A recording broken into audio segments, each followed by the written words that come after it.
Well, here we are back to part two of Redneck's Pride Outdoors. Thoughts from the office on cover scents and what have you.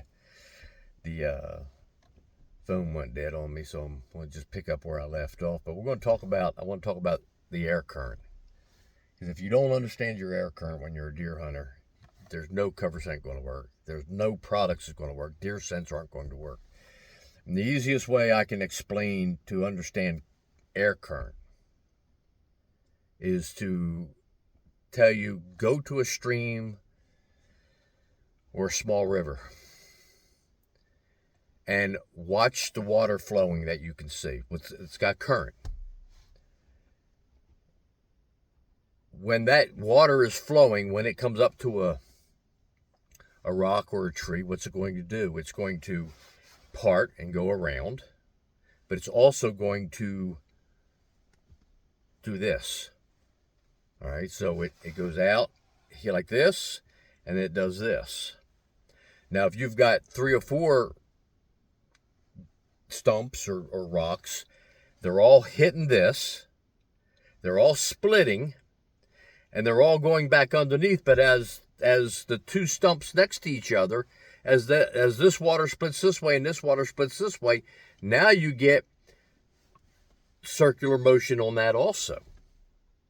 Or you get the twirl in between the 2 stumps doing this. So air is doing the same thing as that water is doing. When that water is going on the stream or the creek or the river, and it hits that sharp bend, most of the water goes around. But inside here, on the inside, what happens? It comes back around on you. Okay? So most folks, when they say which way's the wind blowing, they're thinking single. All right, it's coming out of the southwest at 5 miles an hour. Well, that's coming out of the southwest at 5 miles an hour, so it's going straight across that field until it hits that far edge of that field. And then when it hits that far edge of that field, what do you have? Brush, you have trees, rocks, elevation. Okay? So now when that air is going through across that field at 5 miles an hour and it hits that opposite edge of that field, the trees are going to make it split. And the air that can't split, what's it going to do? It's going to go down, or it's going to go up. And as the air goes this way, and there's another tree over here that the air's doing that way, when these 2 air currents hit, what do? They twirl, go up, and they go down. So a lot of folks, when they're hunting the field, the edge of the field, and they're right out on the edge of the field, they get busted a lot. Especially if they're in a corner. Because that wind is coming down. You have the wind coming straight across the field, but then you also have all the air currents is getting all messed up as it's hitting those corners down here, and it's shooting down here. And now what you have is you got turbulence going all different ways, and that's where deer get slapped. Okay? And I tell guys a lot of times, look, you're better off moving back in 10 feet. A lot of times. Pick a spot 5, 6, 7 feet, 10 feet back in off of that field. That way, if the deer is walking that edge of that field right there, okay, you still got the shot. If he's out in the field, you still got the shot. But the air current back in a little bit off that edge, all that turbulence and disturbance and all that's happening back in here, not on the edge of that field. Where if you're right on that edge of that field, that air is just flipping out all over the place and getting and messing things all up and whatever. Okay. So you want to understand your situation that you're hunting. Understand where your deer are coming from, what your deer are going to do, And then what the wind is going to do, because the wind isn't blowing straight. It can't blow through that tree. It can't blow on that rock, through that rock. And if you have an elevation behind you, what's that wind going to do? Or if you have an elevation that drops behind you, what's the wind going to do? Actually, you're better off with that wind with the elevation dropping down, as long as the deer's out in front of you. If the elevation is going back up, if you're a brick wall, then you're going to get yourself in trouble there. Okay, so you want to understand what the wind is doing. You want to understand your scent, what it's doing. If you're up in the air 10, 12 feet, 15 feet, 16 feet, and you have a 5 to 10 mile an hour wind, that wind is blowing your scent out, and then it's dropping to the ground. If you have hardly any odor or any wind, then your scent is dropping straight down to the ground. Look at your streams. The faster that water moves, the more turbulence you get as it's hitting obstacles. So, you want to, yes, I believe in cover scent. I use cover scent, but it's not a miracle worker. It's a tool to buy me predator hunting, 10 seconds, 15 seconds with a coyote. Deer, 30 seconds to a minute. Unless he's a big old buck that's just been hassled and pressured. And that's another thing we wanted to talk about. You know, with predator hunting, when that predator is coming into a call, all his senses, all her senses are on full tilt. They're there. They're on full gear, okay? They're wired. They're bound. So any human odor that they detect in the midst of the whole commotion, they're not going to tolerate it as much. Whereas you got a coyote coming down that field edge, not caring the world, you're not calling him. His senses aren't on. He's just ba ba ba ba ba ba ba ba, right? And he's coming on down through there, and he gets a titch of you. He tenses up and he looks, but he's not ready to bolt yet because he didn't know what he's saying, well, it's kind of old. It's kind of smelling old. So I'm not ready to come unglued just yet. Follow what I'm trying to say here? The same thing with your deer. You have a big buck that's being pressured. He ain't tolerating nothing human odor. Nothing at all. No ifs, ands, or buts. If he's pressured, he's been hassled, he's been harassed, he ain't tolerating nothing. That big doe, she ain't tolerating nothing. Calm, no problems, nobody's been messing with them, they may tolerate a little bit more. So cover scent is not magic in a bottle. It's a tool to help aid on those things you cannot control and buy you just a little bit of time.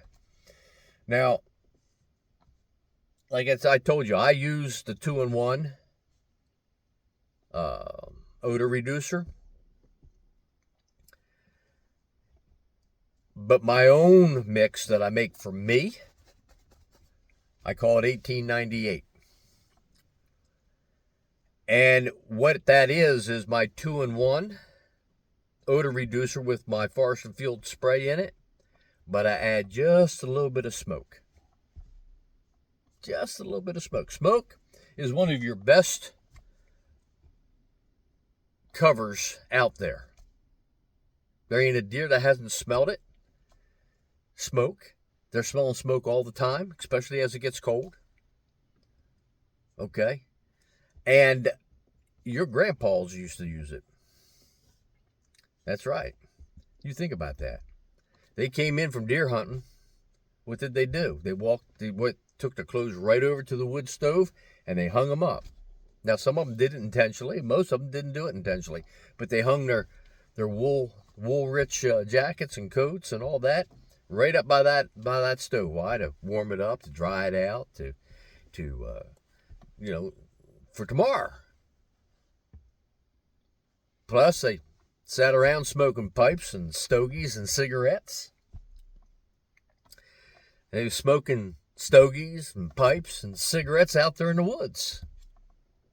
Okay? And I've literally watched deer downwind of cigarette smoke. And the smoke, it wasn't the smoke that set them on fire. It was the human sitting there that set them on fire. We see deer, in the orchards when they're cutting, they do all the trimming, and they have the big pile of trimmings and they set it on fire. We're constantly seeing deer tracks right up against it after the fire dies down, not during the fire. I've seen deer standing right beside them as it's still smoldering. The fire's down and it's just as smoke's come up, and they're right in that smoke. So that's why I use what I call 1898 cover scent, what your granddaddies used. All right, well, it's a long one. This is between the two parts. I covered a little bit more than I was going to, but remember, cover scent works. There's going to be a lot of you that's going to say, cover scent don't work, I'm not blah, blah, blah, blah, blah, blah. And yeah, go ahead, do it. I don't give a hoot. All right, hard-headed conjures. It don't work because you never tried it. Don't work because you're just hard-headed. Don't work because you stink. I had an old buddy who was a mechanic. He had this orange one-piece suit. And before our shotgun season for deer, usually Friday or whatever, he'd come and he'd get 2 or 3 bottles of pine from me. And to concentrate. What are you doing with 3 bottles, man? That stuff's one bottle will last you all season. He goes, nope. What he does is because of this one-piece orange coveralls that he used for hunting deer, he also used for work. There's grease all over it, oil all over it. I mean, and I remember I looking at him and said, what are you doing, man? He says, I take it and I just pour it all over my clothes in there, and I pour it on the rags, and I put them in there for 3 to 4 days. And every year he would kill a deer. And he smoked cigars and cigarettes, nonstop. And every year he'd kill deer. Why? Because he learned, he knew what he could get away with. I remember saying to him, don't those deer get downwind of? Yep. He said, I just know when they get down with me, I got to shoot faster. All right, so you don't have to believe me. I don't care if you believe me or not. But for those of you who try it out. Try it out when it don't matter. Try it out when it don't matter. If a deer spooks you or busts you, see how long it takes you that deer. If a deer gets downwind of you, it's going to spook. It's going to bust you. I'm telling you that. I have a lot of people tell me they don't. And I've seen it where I've had deer downwind of me and they didn't. But I'm telling you right now, a deer gets direct downwind of you at some point within a very short period of time, it is going to bust you. But the cover scent's going to buy you a little bit more time than it would have if you didn't have it. All right, I'll talk to you, Rednecks Pride Outdoors. If you're looking for a good cover scent, give us a 2-in-1 or one of our pines, cedar, dirt, forest and fields.